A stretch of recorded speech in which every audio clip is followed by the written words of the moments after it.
Why are ye so fearful? How is it that ye have no faith? I recognize the seriousness of these times. It is a pandemic, a crisis that has caused us and called us to experience some ominous, unusual conditions of existence. But in Mark chapter 4, Jesus asked his disciples that question, why are you so fearful? My job and our job as the people of God is not to magnify the crisis. It is not to magnify the seriousness of the crisis, but it is to magnify the sovereignty of our Christ. And so in Mark chapter 4, it reads, beginning at verse 33, and with many such parables spake he the word unto them, and they were able to hear it. But without a parable spake he not unto them, and when they were alone, he expounded all things to his disciples. And the same day, when the even was come, he said unto them, let us pass over unto the other side. And when they had sent away the multitude, they took him even as he was in the ship. And there were also with him other little ships. And there arose a great storm of wind, a crisis, a serious crisis. And the waves beat into the ship. The crisis got even more serious, so that the ship was full. And he was in the hinder part of the ship, asleep on a pillow. And they awake him and say unto him, Master, carest thou not that we perish? And he arose and rebuked the wind and said unto the sea, Peace, be still. And the wind ceased, and there arose a great calm. And he said unto them, why are ye so fearful? How is it that ye have no faith? And they feared exceedingly, and said one to another, what manner of man is this, that even the wind and the sea obey him?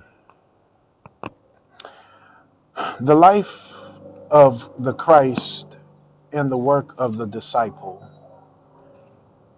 is not to give us an escape from crisis. Bumps and bruises are part of the brunt of life. It was Jesus's suggestion. He had been teaching them with parables, and Jesus is one who not only declares truth but demonstrates truth.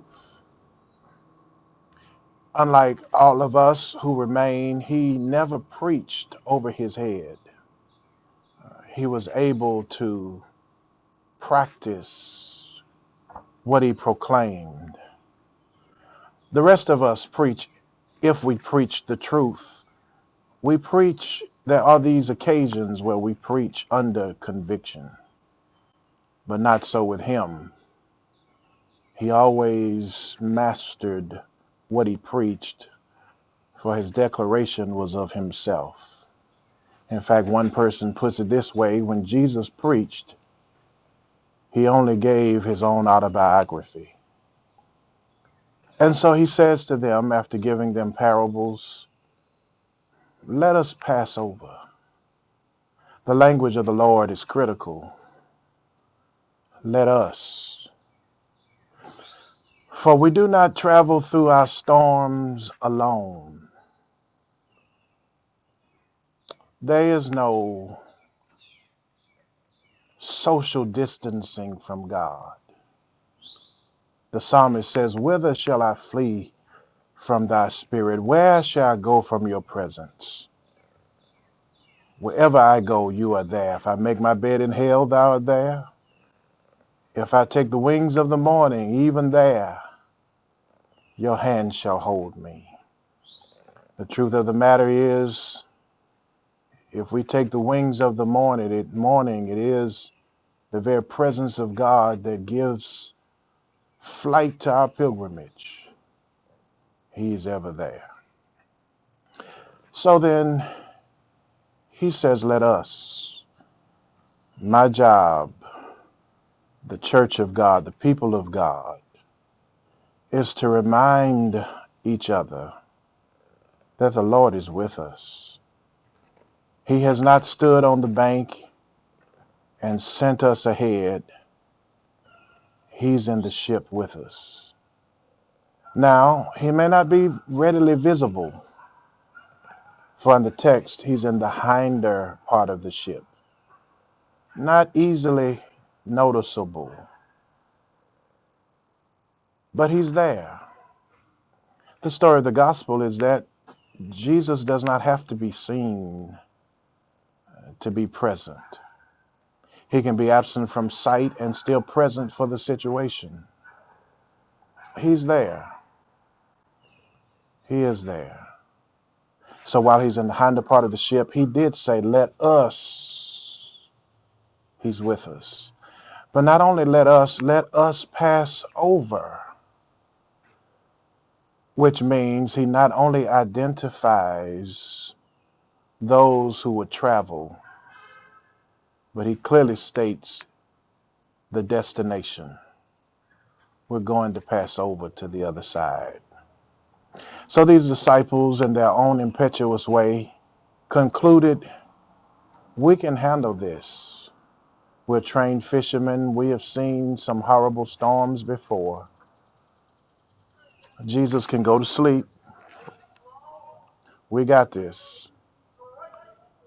We're going to pass over to the other side. And while we do so, we'll manage this ship. But in the process,